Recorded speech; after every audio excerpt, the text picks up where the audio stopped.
Hello, and I'm still. How's everyone doing? This is. I'm gonna shut off some music that I have in the background. Not sure why I'm getting some music here. Sorry about that. I had some music playing out in the background, so I had to shut that off. I'm Jerry, and that over there,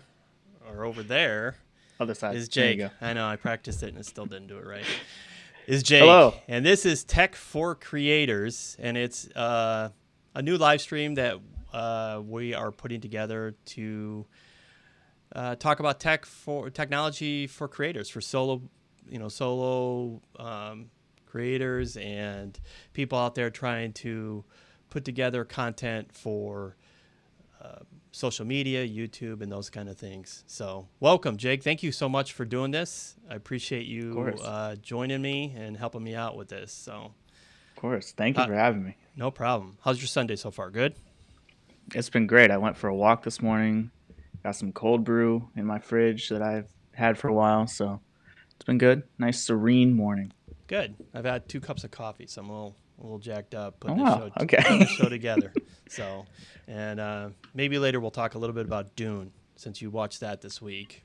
I watched the boy. Yep. I watched the first 20 minutes, but it wasn't. I'm getting back to it. Well, you got 2 hours left to watch. It's a lengthy one.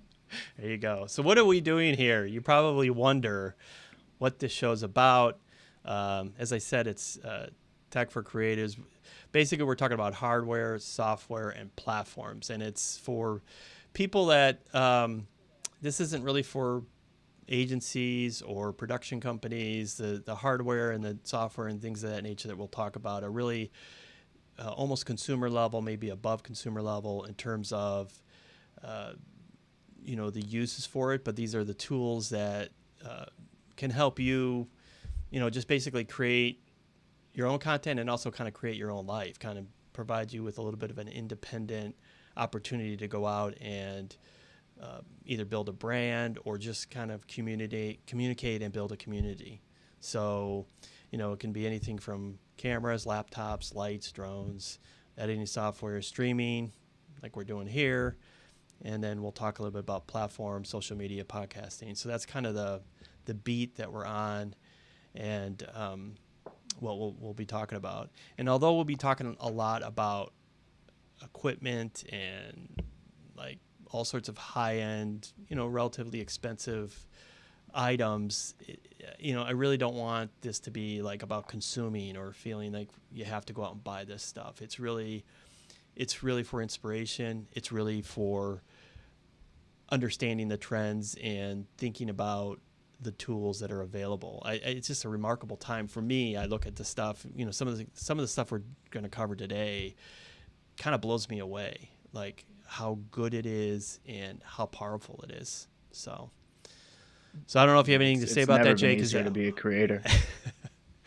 Exactly. No, I'm serious. Like it's a beautiful time for tech and for creativity and just like the accessibility that people have to really just put themselves out there and create whatever they want. It's exciting to watch right in front of you. So it's almost, to some point, it's like I always say, it's not, you can sit around and criticize someone or complain or say, oh, that guy's not doing it the right way. And it's something you always say to me. I'll say this at the top of the show, is like one video a week. And we kind of joke about it. And what you mean by that is just create one video a week, put it on YouTube, put it on Facebook, whatever, and Instagram, wherever you want to post. And that exercise alone has really helped me feel better, because it's very empowering. It's very scary. It can be but it's hard work. And you suddenly become a little bit more humble and aren't so critical of other people, because you realize just how, difficult it is. So with that, we'll jump into the rundown for the week. And, generally trying to cover 3 to 4 stories a week. This week, in that general area. So we have the Adobe Max conference. They had their announcement for their updates to their Creative Cloud. We have a new Sony Camera, surprise. And every week it seems like Sony comes out with something new. But it's not what you think. It's not what you think. And then the Nikon Z9 was announced this week, which is their new flagship mirrorless, and we'll talk a little bit about how that, the specs on it and how it compares with some of the other cameras that are out there with other manufacturers. So with that, I guess we'll just Also got a little bit on Facebook and Meta. Oh, I forgot. Some Sorry, I didn't. No, you're good. Putting this rundown together. Yeah, Facebook, and we also there's other like extraneous stories. There's a DJI has a new sports or action camera out. There's all sorts of little things that are up every week.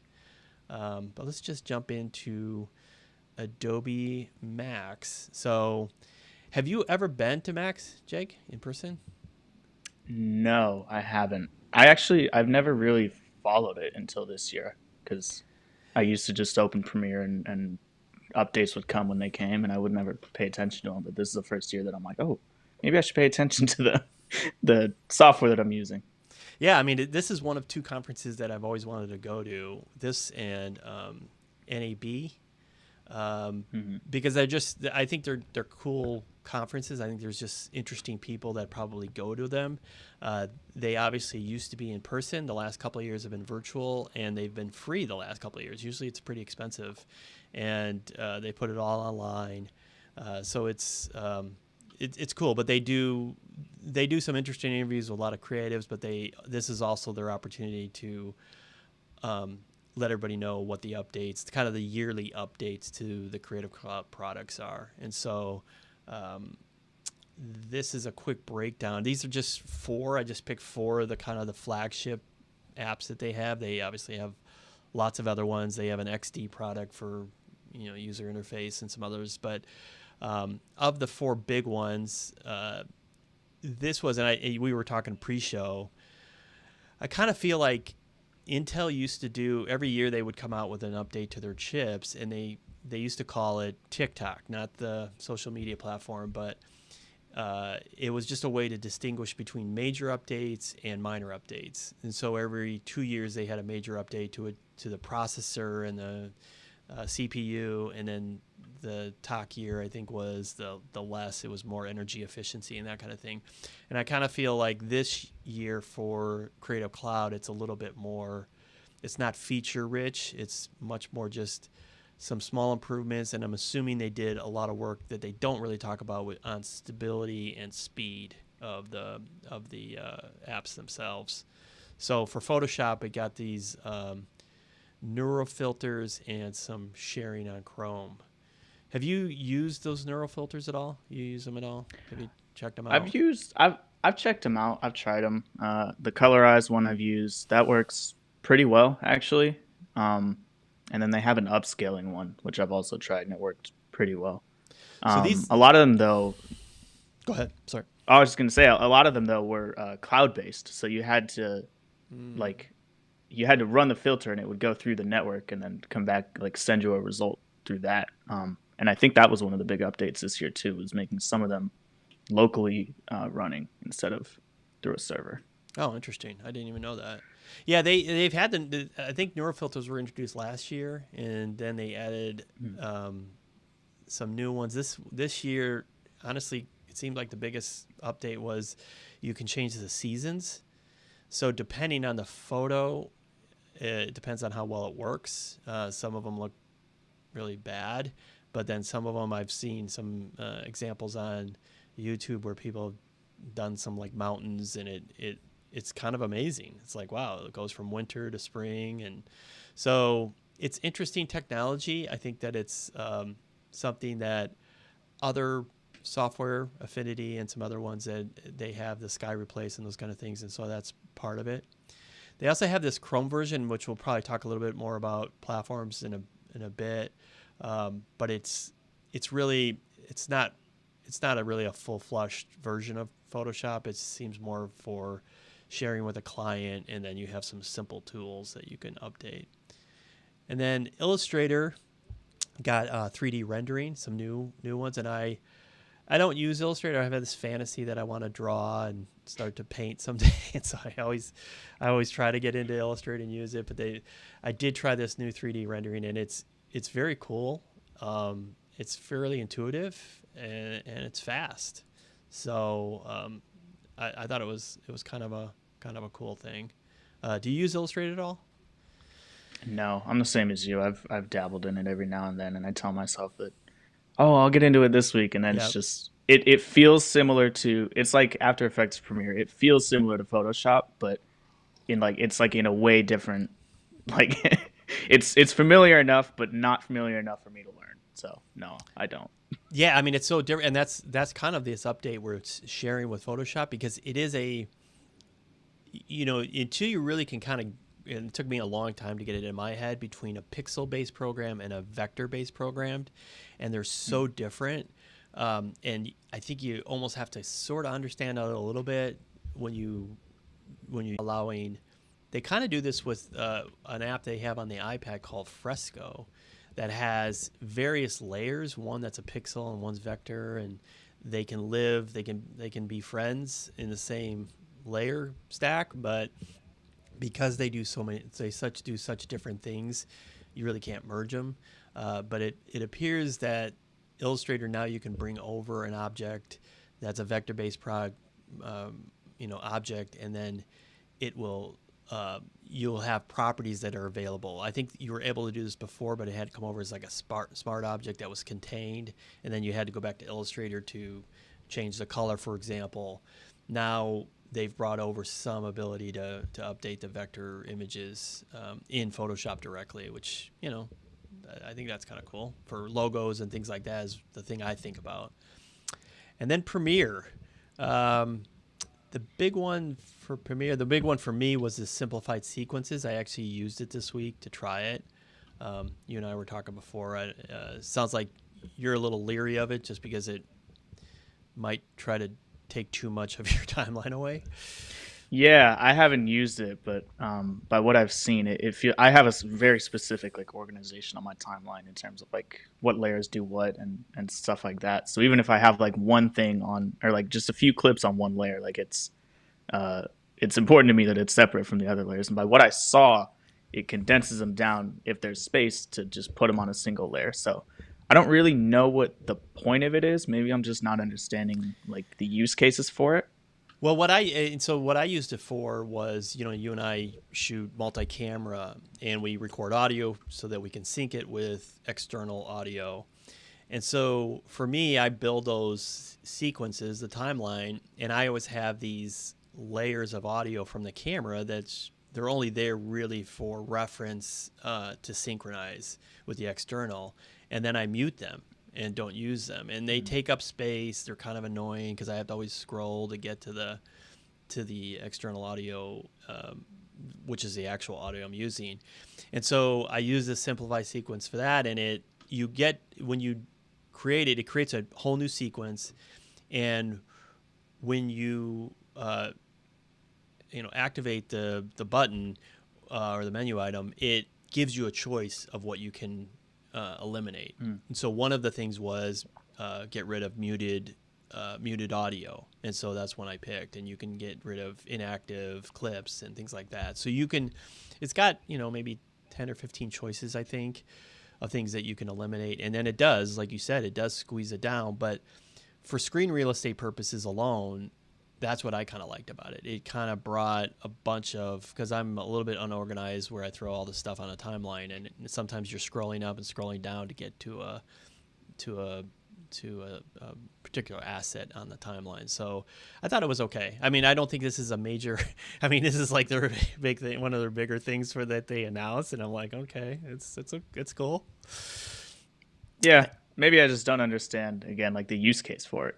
I don't know if it's like a sharing thing, like if you want to send a Premiere file to someone, and you don't want to send all the dead files and the muted tracks. Like, I guess, I mean, like you said, it was one of their big like flagship features for this year's update. But I mean, maybe I'm just not understanding it. Yeah, and then you said there's this better support for color management, which I don't. Yeah. I'll let you talk about it. Yeah, there's better support for color management for H.264 and HEVC. So it's always nice to see some expanded support for some more codecs. I know you and I personally use these codecs, so it's nice to see just more color management options, make it easier for grading and whatnot. So what's the second one?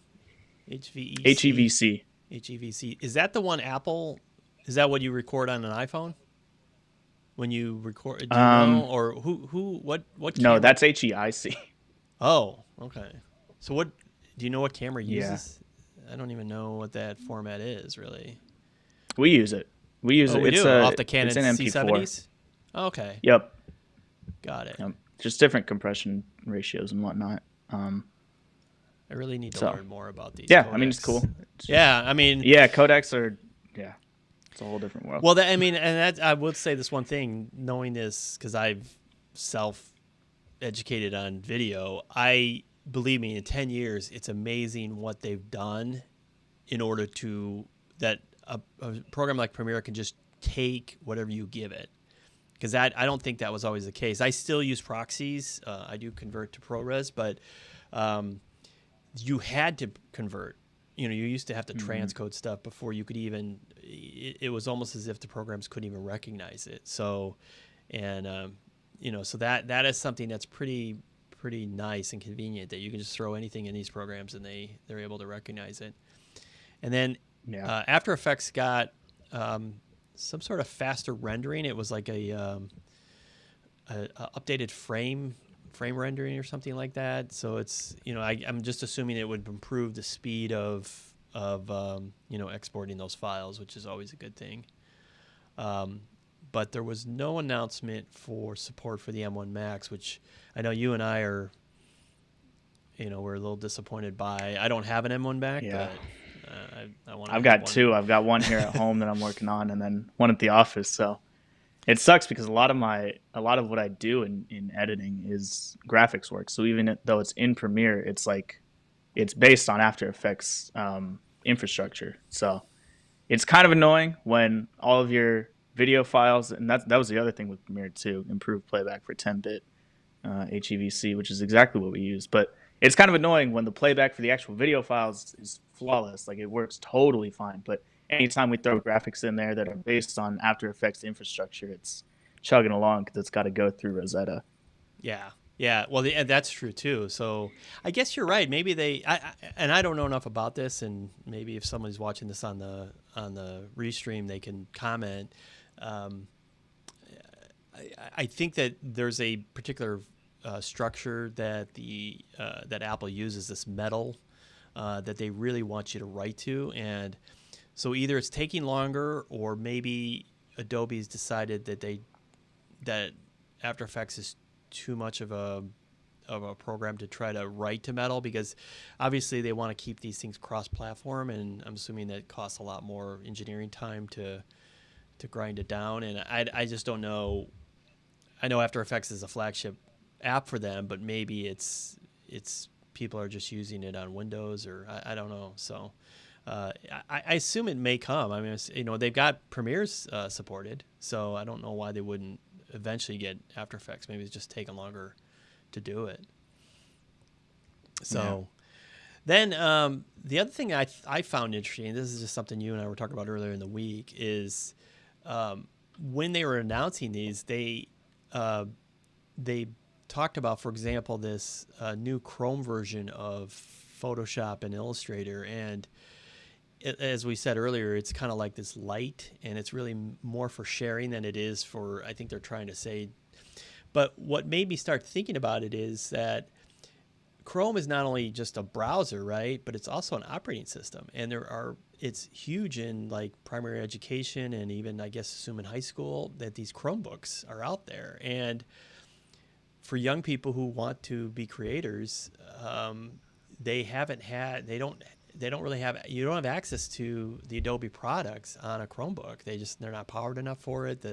And Adobe just hadn't made them available. And so it was interesting to me that they wrote this, but what was also interesting is I was watching one of the breakdowns for the Max sessions, and they brought a Google engineer out, a Google Chrome engineer out, and talked to him on stage, and we're talking about this partnership. And so to me, I was like, and that's what struck with me. I'm like, oh, okay, so they really are talking about Chrome. And I think part of it, as you and I talked about, was that maybe there's future-proofing this for young people coming up. They're using Canva and other web-based programs, and then also on iOS, I think that Adobe's like, hey, we're stuck to the desktop, and maybe the desktop's not always going to be. It'll always be, I think, the best place to do it. But if you don't get people early, they may not see this as a tool later. So I don't know if you have any thoughts on that, but No, I mean I think it's a really smart move from them. Like you said, there's not really much easy accessibility, especially as a student, to the Adobe products. They're pretty. they're I mean, expensive. like now they're getting better at introducing them to like mobile and iPad and stuff like that. But there really wasn't an easy way to access them without a powerful computer or some sort of computer lab in a school. Is what I had to do. So to bring them to like Chrome OS and to things like iPad OS and stuff like that is awesome to see. But you're right. I think they are feeling the pressure from places like Canva, Procreate, LumaFusion, and stuff like that. Yeah, and the other thing is, as you were telling me, it's not cheap. The Creative Cloud is not, and I don't mean No. to. The one thing I will say is that these are professional grade software, so you really should. There's no reason not to learn it and get to know it, but you should try as best you can, and I know it's hard, to quickly try to find ways to make money with it. Either if you're going to do this on your own, either you need to support yourself with advertising or whatever. If you're creating content with these products, you need affiliate links. You need to do all the sorts of things to be able to pay that fee, because it's not, unless you're just a rich doctor or a lawyer, it's really not hobby software in terms of the cost. I mean, it's expensive. Now on the iPad side, and obviously I think on Chrome, they'll find ways to lower the cost if you just want to use those portions of it. But those aren't as necessarily full-fledged yet, as compared to like Procreate or like I've used LumaFusion. It's a pretty robust piece of software for an iPad. You know what I mean? And like you've said, there's an M1 chip in those iPads now. So Yeah. I don't know. It's just interesting just to see what they're doing with it. And obviously I pay for the Creative Cloud, so I'm always happy that they're trying to expand it to new areas. No, and to your point too, like I think that it's when I went to school. I'm a young guy. Yeah. No, When I went to I'm an school, old guy. all the computers had Creative Cloud, so I learned how to. I learned on my own how to edit, but in school, like everyone else was learning how to edit on Premiere, which was great. Like it's the industry standard, I feel like, but it's super expensive. So it's not super sustainable for a district to buy 200, 300 licenses of Creative Cloud when there is something they could buy, Final Cut for $200 and never have to pay for it again. So I think introducing these more consumer friendly and like lower level type softwares is good for everybody, and especially for Adobe, because it keeps them in the industry standard range of like, okay, yeah, I learned how to edit when I was 14, 15 years old, and now I'm growing up and all I've used is Premiere. There's no reason for me to learn any other software. You know what I'm saying? Yeah, absolutely. I mean, if you're using Procreate, like let's say you just got an iPad, you started to draw, you have aptitude to draw, you start using Procreate. What incentive do you have to move over to Illustrator or to Fresco or whatever product they might have? Or even the Affinity suite, they have the photo and they have an InDesign competitor, I think. So you start using those and it's like, well, these are full-fledged programs. I don't see why, and you can buy them. They're one-time license type stuff, a lot of these, so that's another advantage. We should say that iPads are not cheap hardware though, so Chromebooks are inexpensive hardware. That's why I think schools use a lot of them, but iPads are expensive hardware, but then the software tends to be more accessible than the license that they get for desktop. The other thing I do say is that, as I said earlier, I do want to try to learn more of a mobile workflow, just because I think it's kind of cool. I see people doing it and I'm like, how do they do it? I would like to learn how to edit video and be able to post it quickly, because the one thing about both a Chromebook and, well, I guess a laptop too, but the mobile feature of those is that you have access to the cloud, or access to post right away on social media. So anyway, that's kind of the wrap up on the Creative Cloud. If you want to learn more, there's I just picked out 3 YouTube videos that I thought were really good. I think the guy's name's Dan Scott, who runs Bring Your Own Laptop YouTube channel, and he did a whole overview of the Creative Cloud. I think he used the beta versions and was able to kind of demonstrate some of them. So he had that out actually the day that Adobe Max did it. Matt Kloskowski has got a channel. He did the Lightroom Classic we didn't really talk about, but they've got new tools for masking. It's not really layering, but they brought that into the Lightroom Classic, which is a whole other thing about what they're doing with that product. And then a channel called Yes, I'm a Designer, which I started just recently to follow. He did Illustrator update. He demonstrated the 3D features that we talked about, and it was really cool. I thought it was, even if you're not a huge Illustrator user or fan, it might get you interested and inspired to try it out. So that's the Creative Cloud. And guess what, Jake? Sony announced a new camera. Not what you thought. So I saw this week. It's called the Sony Xperia Pro I, and it's a new Android phone from Sony. I didn't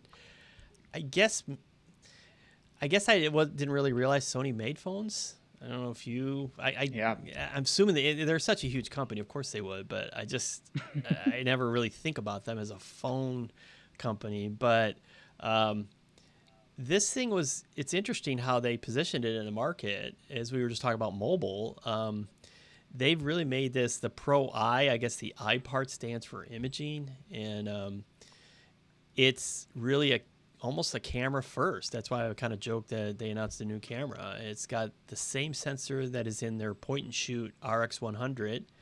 And do we use those for our live streaming? Not for this, but for our client. I mean, are they the RX100s or which ones? We use the ZV-1. Oh, the ZV-1. Okay. But that might be the same sensor.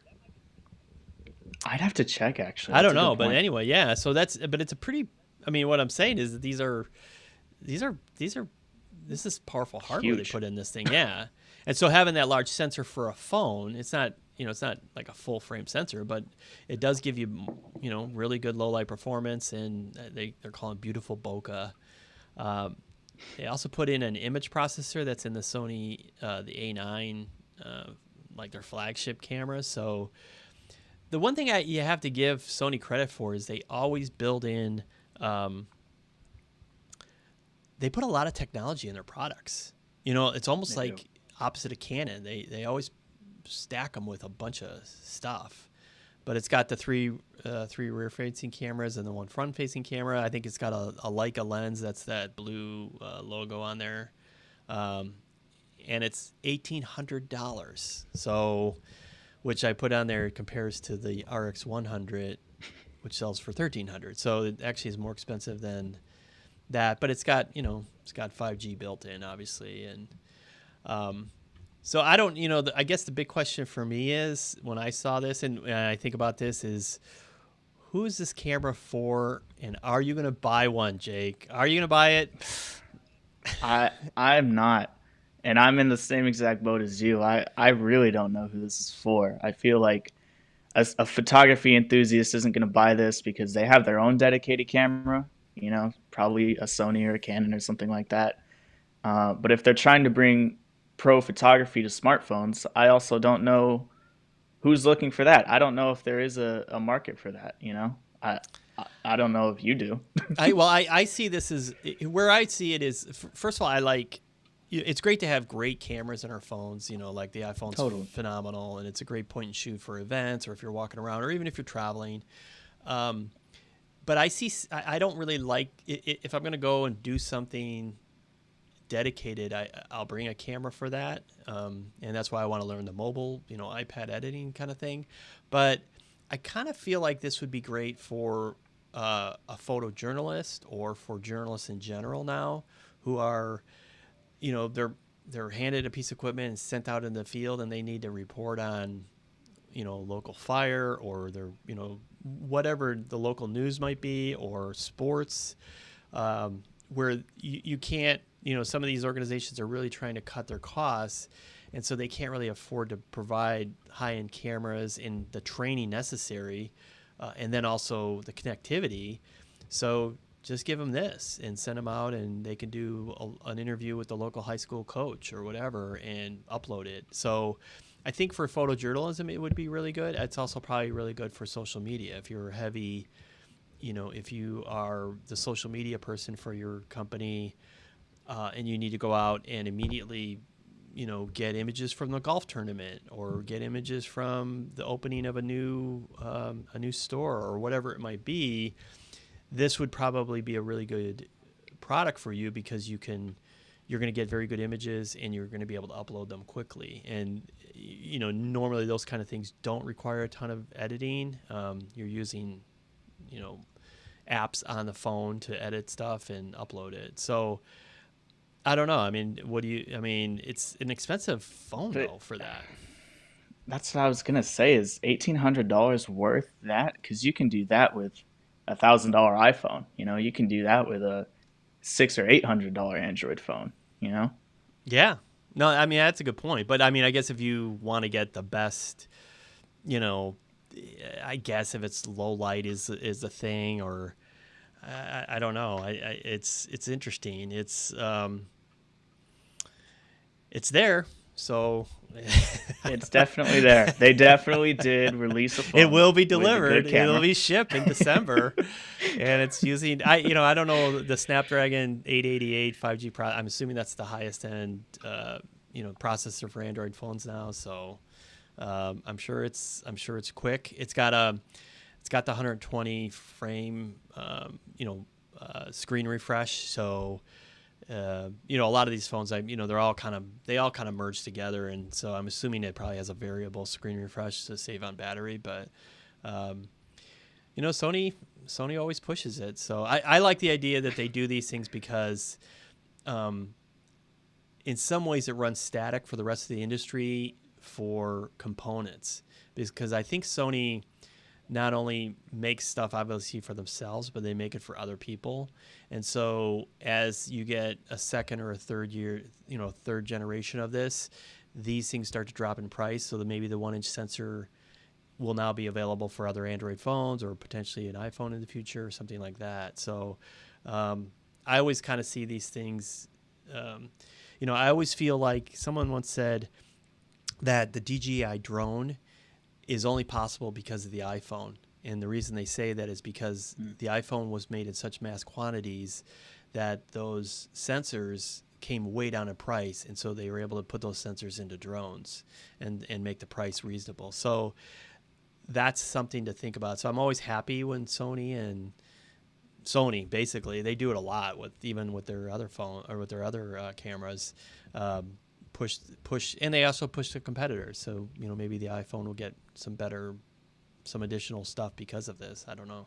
So yeah, I think that this phone itself is probably not it, but like you said, I think especially for creators, like seeing photography and videography get better in phones and have better components, become more widely accessible, it's like, that's a dream. If you can run a whole content company, basically a whole personal brand off of just your phone with huge sensors and great lenses, and you don't even need to touch a camera, like, that's a dream for a creator that just wants to put their message out there. You know what I'm saying? Yeah, I mean, it's for people. I mean, there are people.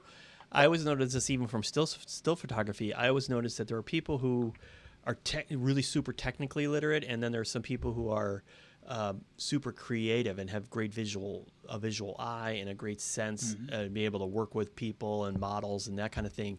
And it's hard sometimes to get that combination. But for someone who's maybe not technically literate in terms of like really into like video and even still imaging, having a simple phone but having a creative eye, this might be the great thing for them, because they could create images that you and I may not think, because we're too technically oriented, but they're more creative for fashion or for visual effects, and they can just use this kind of a product or this kind of a camera basically to create what they want. So I think in that way, it's it can be really, really powerful. I put up there, are you going to buy one? I know I kind of directed it a little bit jokingly at you, because I knew you probably would say no. But if you're watching this on the restream and you are going to buy it, leave a comment, because I would love to know who would buy this and why you're buying it. And maybe you have a Sony. No, I don't mean that sarcastically. I mean it really is like. I would love to know why why you're are you buying this? No, it seems like a great camera, and like I said, in a particular use, I think it's probably would be a great thing to have. It's a tool. It's a tool like everything else, right? It's a tool. Yep. All right, moving on to more cameras. The Nikon Z9 was announced this week. So I don't know if we want to just jump in. I watched a little bit of it's interesting the way they announce these cameras now. Nikon has their own YouTube channel, and so they had basically a studio, like a local studio set, and they had their marketing person who was really good. He's a very good moderator, but he had 3 photographers. Joe McNally was one of them, and he had another female sports photographer and a portrait guy, and then he had one of their engineers. And they had just like this round table discussion for an hour. I didn't watch the whole hour, but I did kind of skim through it. And it's just interesting that it's just like this is the way to do it now. You don't put a press release out. You can just put a video out and really demonstrate it and talk about it and have the experiences. But it does sound like a beast of a camera. It does. 45 megapixels.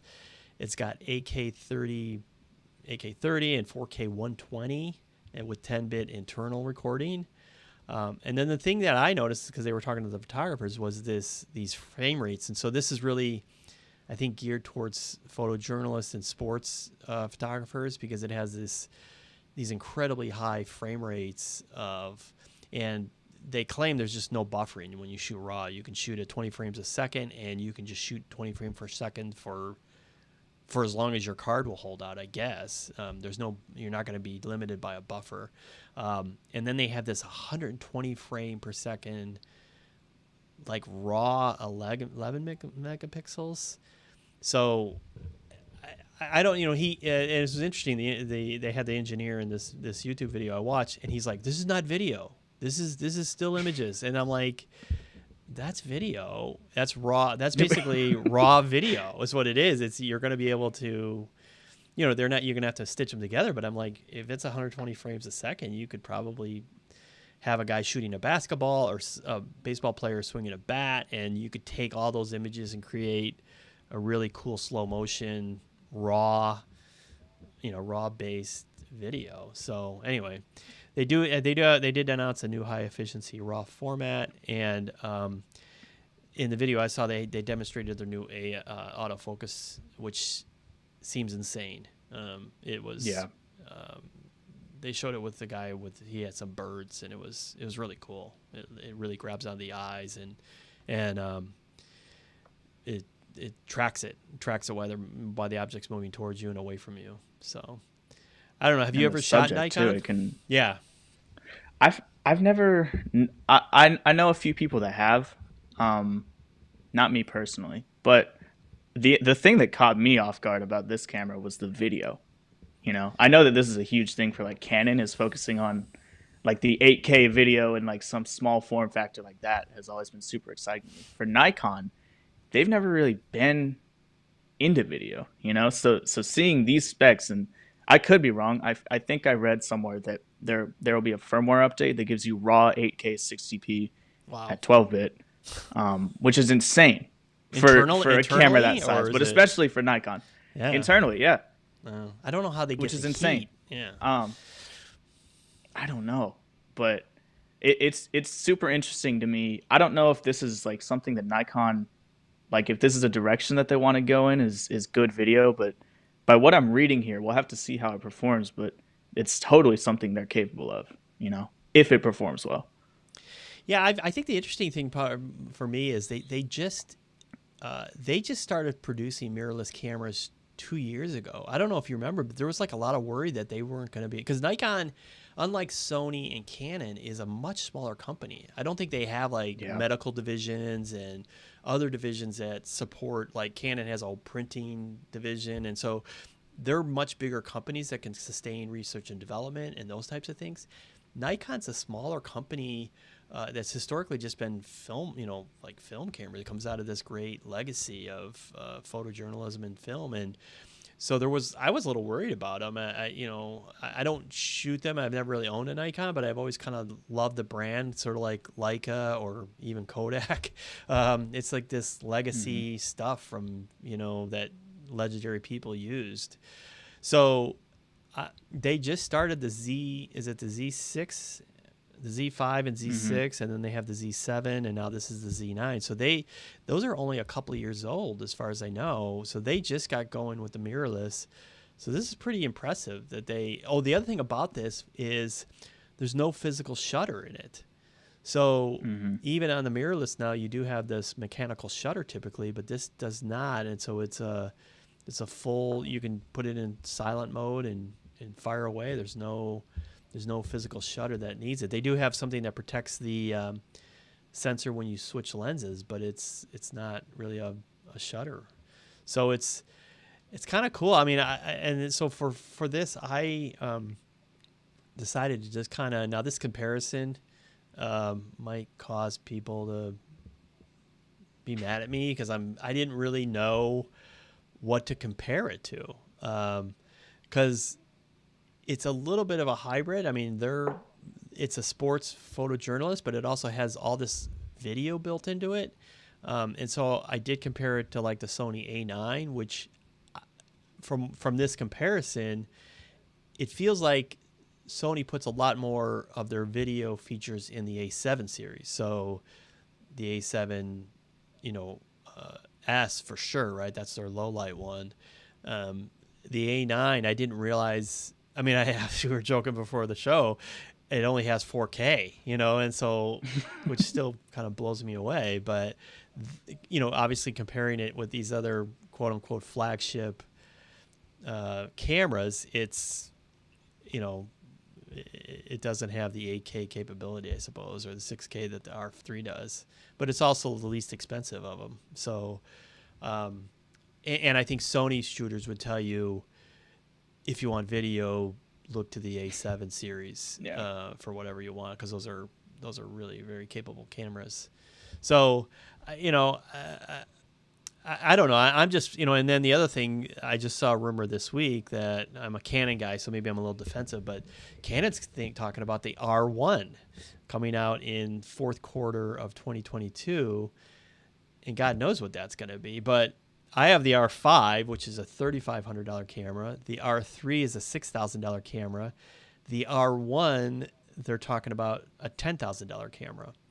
So jeez. I get, and maybe I'll do this later, is I was going to do a comparison of some of these, how the whole family of cameras are, because we use the C70, which is what, a $5,500 camera, or somewhere around there, in there. Now, it's not a still camera, but it starts to get like, you really need to kind of pay attention to what do you do? What are you going to use the camera for? Because, maybe you don't want an R1, maybe you want a C70, or maybe you just need the simple R5, which is ridiculous, but just the R5. Or they have, all of these manufacturers have lower end simple cameras that shoot 1080, and I guess this is what we were talking about at the beginning of the show. It's just unbelievable, the tools that are available now, and as they keep pushing this and as they keep competing, 1 or 2 year old cameras, or maybe 1 or 2 old generation cameras, drop in price, and so you have really great quality stuff that you can afford for the single, the small content creator. I don't know. That's what I get inspired by. It's like, go out and do something with this stuff. It's available. No, I mean, I really love what Nikon's doing here, especially just because the Z9 sounds like such a capable camera. You know? For photo, it sounds like it's amazing in terms of the autofocus, the actual imaging that it can do. And then the video too. I'm still blown away by the video, and I think that, especially like you said, for Nikon being a small company who doesn't have their hands in much else, like seeing these specs come out and like putting pressure on somebody like Canon or Sony is super exciting, because kind of like you said, it kind of goes both ways, because like you can you can buy a C70 that's a totally video centric camera, or you can spend basically the same amount of money, get the Z9 that does amazing images and amazing video, you know? Yeah, I'm really excited to see how trends like that kind of trickle down into the lower cost markets for some of the lower end cameras, you know? totally. I mean, I'm, I've got, like I said, I have the R5, which I pretty much sell everything else I own to buy it. But, and I was thinking the other day, I'm like, well, geez, if I was going to go out and do an interview, I've got this M50 that I'm using right now for streaming. But I forgot, Canon makes an R camera, an RE camera that are like less than $1,000, which is, it's not cheap, but they're full frame 1080p cameras. And I'm like, holy cow. I mean, just even 3, 4, or 5 years ago, that would have been an amazing camera. And now I'm thinking about it as a second camera, and I'm thinking, well, that could be a nice setup between two cameras. So it blows me away. And it's kind of what you always say is like, okay, yeah, it's great to get excited, but now go do some work. Go use this stuff. Yeah. You spent a lot of money on it, and these are expensive things, but definitely use it. So anyway, so that's the Nikon announcement. I don't know if there's anything else you want to say on that, but I think it's really cool. Yeah, I think just overall, I'm really excited to see these kind of trends just trickle down into the lower cost markets and see how the tech that they bring to these cameras is going to go into the more creative focused stuff, because this is all like pro level stuff. So I'm excited to see how it spreads out. Yeah, I mean, pro level stuff, but like kind of people we're talking about is someone who starts out with a small YouTube channel or whatever, and then wants to up their quality. These cameras do start to become more approachable. Start with the phone and work your way up to a small camera, and then kind of have your eye on these kind of things. So it's like you said, it's exciting. It's kind of the things that it kind of inspires me, even though I'm not going to go out and buy any of these cameras.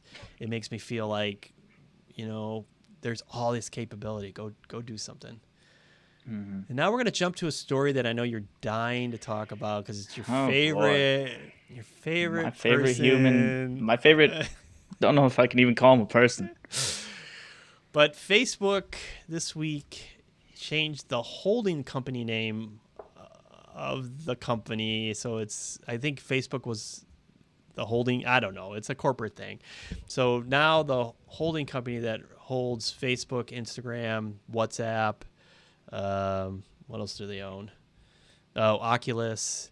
Of course. Thought they owned one other one. Anyway, is now called Meta. This is similar to what Google did a few years ago when they created a holding company called Alphabet. So if you ever get like the earnings from Google, they're called Alphabet. But it's because it holds way more or whatever their car company is. It's kind of a corporate shell that holds all these other companies. And so, but as I think you'll probably say, is there's probably a little bit more than just a holding company reason that they did this. Yeah. A little bit. What do you think of the Meta name, Jake? Whenever I think of Meta, it's a very internet term for me. So I don't really know, actually. I haven't really thought about it. The name isn't the issue. So what's the issue, Jake? The issue for me, so here's the thing. Here's my thing. I think, first and foremost, I think this is a PR move because Facebook, as a company, very bad connotation, at least with my demographic, and I'm sure as it gets older, it doesn't get much better, but bad connotation for misinformation and dangerous groups of people. You can get into all sorts of politics and whatnot, but at the end of the day, Facebook doesn't have a great name. So I think first and foremost, that's what they're doing here. Were you going to say something? No, I said I was agreeing with you. I was saying, yeah, it does not have a good name at all. No. I think also the other thing they're trying to do is get a hand in hardware because Facebook hasn't really ever had a hand in hardware and like solely unified experiences, really. Google has their own phones. Google has Chrome OS, stuff like that. Apple has a whole library of whatever you could possibly want. So they have their own unified experiences and like ecosystems. Facebook doesn't have that. Facebook has always had to run on Apple hardware, Windows hardware, Google hardware, stuff like that. And one of the real only hardware ventures they've ever done is Oculus. So that's kind of the and way they that acquired they have that, to right? go. Didn't they have to? They They bought acquired that. Oculus. Yeah, Yeah, they didn't. That's not an they organic bought thing that Oculus. they developed. Yeah. No, yeah. So I think that's really what they're trying to do here is create a totally self-contained Meta experience with Oculus and the metaverse, and I think that's the direction they want to go. The idea of it excites me because I kind of grew up on like these virtual kind of worlds. I grew up on like Toontown, Nicktropolis, Club Penguin, all that kind of stuff. Which Jerry, I don't know if you're I'm not totally familiar with. Not familiar at all with any of it. Basically, yeah, just like online worlds, virtual worlds where you can meet people from across the world, and it's cool. I really think it's cool. So the idea of like a VR based community and like world that has its own marketplace, has its own experiences is awesome to me. And I think that it also opens up a whole universe for creators to create VR content and experiences and stuff like that. So we can get into that if you want. But my big worry is being owned by Facebook. Being Facebook, what's their motive? What do they get out of it? How are they going to make money off of it? What's their end goal? Stuff like that is really what I'm worried about.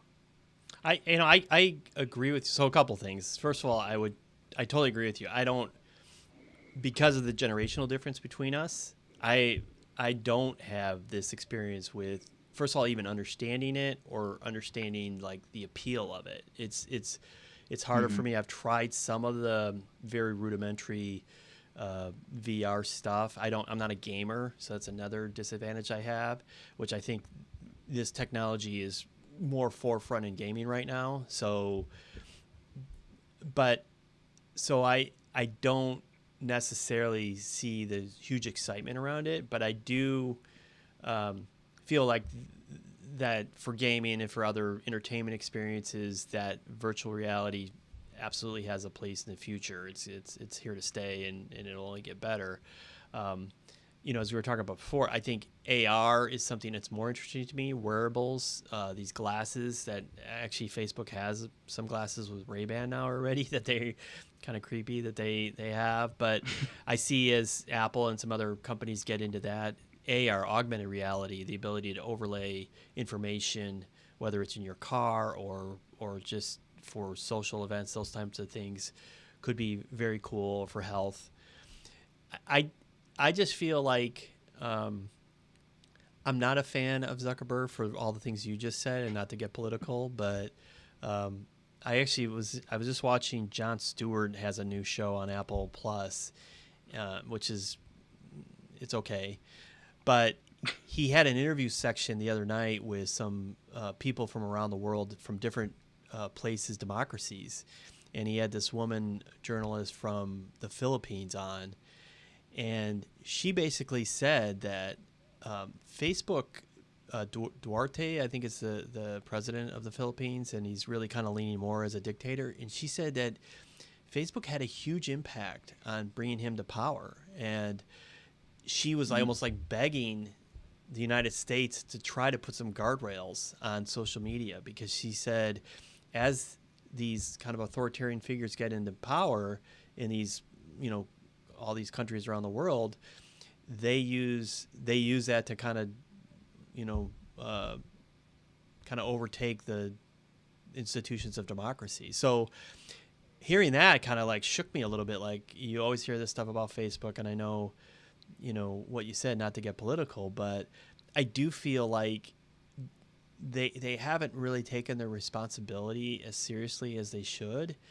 It does feel like they are really a for-profit company that leans into the for-profit part, particularly, and I don't know that Mark Zuckerberg in himself is probably a brilliant guy, but is very, I don't know if he's the person we want to count on to like lead us into a new the new world of this.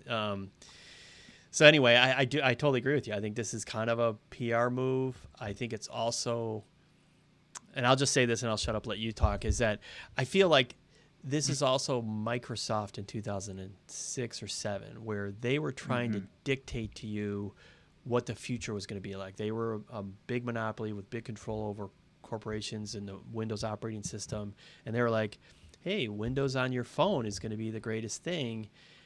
And I do feel like at some point the market's going to tell Facebook and Meta or whatever really the way people are going to do this. So as much as he wants to, because he, in this announcement, didn't he announce a bunch of stuff about how we're going to be acting in the future? And I guess you have to lay out a vision, but I kind of felt like it was a little bit like, okay, good luck with that, because we'll see what the marketplace decides, and we'll see how human beings decide what they are interested in. So as much as he might want to say and impose his company's products on us, I'm not sure that they're going to be completely... Facebook's a huge company, so they'll be around. But anyway. They'll be fine.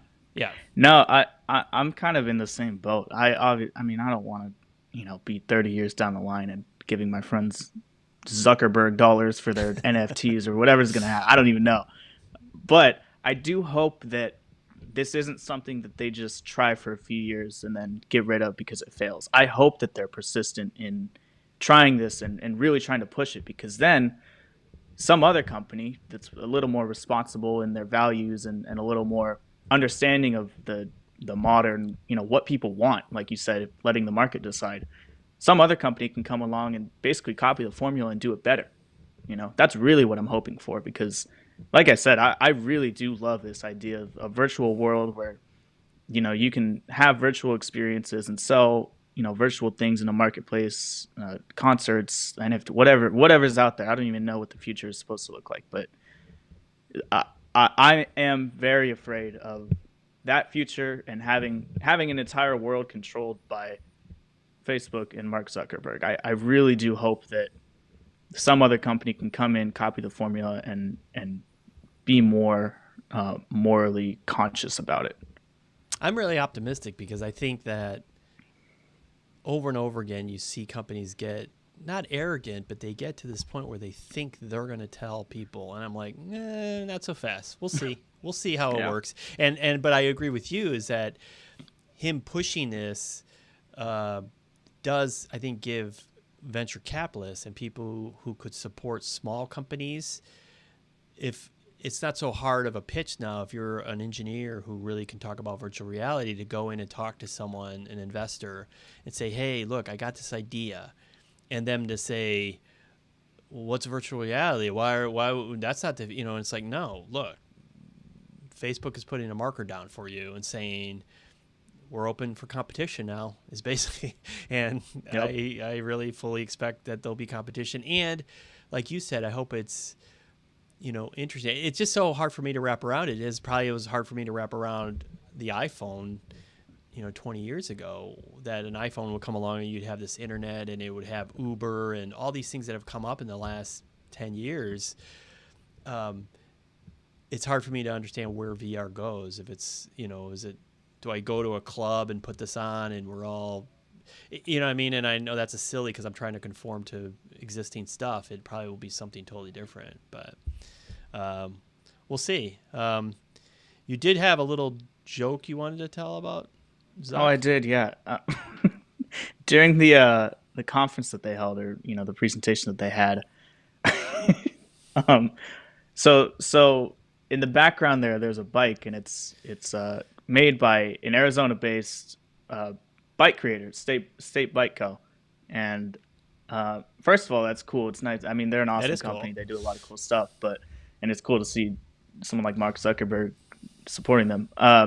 More concerning in the trend of, I really don't believe Mark Zuckerberg is human, they pointed out his saddle angle, which is like a good 5 to 10 degrees incline. So you mentioned the hoverboard thing he did on 4th of July. He's had water skiing photos. He's had other bike photos. I don't think this guy's human, because you literally would have to like sit super erect. You're basically leaning back while also trying to hold the handlebar and like pedal some. I don't think he's ever ridden a bike. I don't think he's from this planet. But it's either he's anyway. completely. I mean, it's like I don't understand. What I don't understand, maybe he's very socially awkward, or he is clearly, but I don't understand why he doesn't hire or. He's married, so he has a wife, he has a partner, he has a huge company that could have like normal people who could come up to him and say, "Hey, Mark, that's tone deaf." That's not how you. Yeah, that's tone deaf. It's like don't use a hoverboard on the 4th of July and hold a flag with. I don't even remember the song. Was it like a Sheryl Crow song, or it was like it just didn't make any sense at all. And I guess he thought this was a good idea, and I'm like, it looks what people do. Yeah, like your normal barbecue. You're gonna go on your hoverboard and carry the flag, and have a crew and a boat next to you filming it. I don't know, and then this, like you said, he's trying to be like, hey, I'm just a regular guy with a bike, and it's like either you're not riding that bike, which I actually kind of think he probably does, or he's riding it the way you said, which is.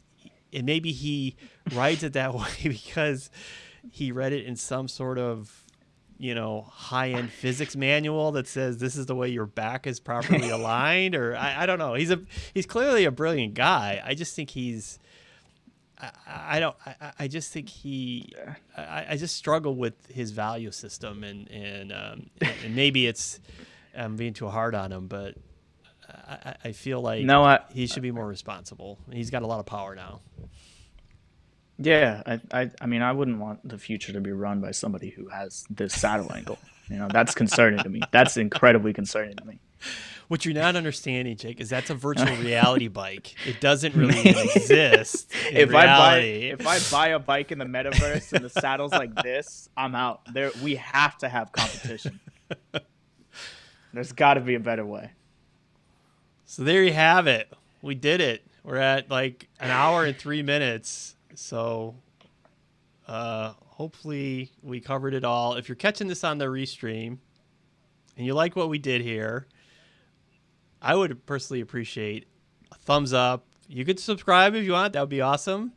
If you subscribe, you can hit the notification bell, and then when we go live. I don't know if Jake's going to be here every week. If he wants to be after this experience, but we'll see. We'll see what in happens. The future. We'll see, but I'll be here, and that's kind of it for the week. So I don't know. Anything else? Any closing thoughts? No, I just want to say thanks for having me. No worries. A lot of fun. A lot of really exciting stuff going on in the tech world, especially for smaller creators and people who just, like I said, people that just want to get into putting themselves out there. There's never been a better time, and it's just going to keep getting better, really. I'm really excited for what the future has. Yeah, no, thank you so much for taking the time, and also thank you for balancing the demographic here. Because I mean, honestly, I say that a little bit as a joke, but then I also say it as you really do bring a different life experience than I do. As you were just talking about virtual reality, or I was talking to you earlier this week, is that because of where you're coming from, sometimes you are more creative about solutions. You have to find solutions to things where I'm like, oh, just go buy this thing. And you're like, no, we can just plug this thing in and it works. I'm like, oh, that's actually a better solution. So I think it's fun to have different perspectives and people on who have different experience. And you're also highly trained cinematographer, which I don't. I'm self-taught on YouTube University, and so it's whatever. No, I think that it's awesome. I don't know a world without tech and a world without YouTube or the internet, or it's completely foreign to me. And I'm even starting to feel a little old with TikTok and all the other tech that's coming out. I'm like, man, I'm in my low 20s. I should not be feeling old. You should. I mean, at least you get the references. I'm like, is that I have constantly Googling I'm things. phasing Like, out, man. what is that? I'll tell you. I'm phasing out. Well, it's hard to keep up with it all. It's a lot. So, it is. But we're trying to help you here. Tech for Creators channel. Tech for Creators every Sunday. Every Sunday you'll learn. I'll bring more Mark Zuckerberg bad photos. There you That's go. my contribution to the show. Trying to make Mark Zuckerberg more human. All right, I'm going to end the show now. So here we go. I'm going to see if this works.